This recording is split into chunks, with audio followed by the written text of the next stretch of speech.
De vieilles bâtisses en ruine, un paysage familier à Nicosie, capitale de l'île divisée de Chypre.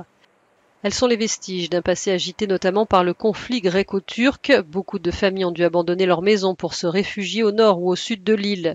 Aujourd'hui, ces maisons délabrées inquiètent, d'autant que l'île se trouve en zone sismique. Le tremblement de terre en mer Égée du 30 octobre dernier a sonné l'alerte. Tous les 2 ou 3 ans, il faut remettre les murs en état parce que ces bâtiments sont vivants, explique cet architecte.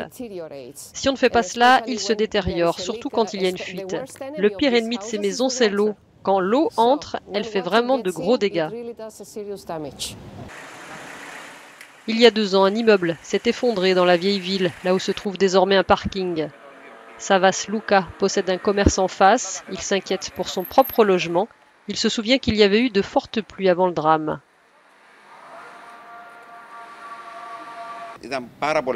Cette année, il avait beaucoup plu.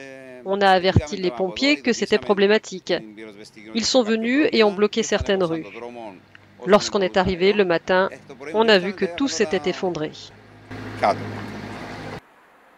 Selon un rapport de 2018, à Chypre, plus de 70% des constructions sont antérieures aux standards sismiques établis en 1994, et la moitié des bâtiments en pierre pourraient être perdus en cas de séisme majeur. De plus en plus de voix réclament une revitalisation des maisons abandonnées. Les autorités disent travailler à des mesures préventives et notamment l'établissement d'une liste des bâtiments à risque.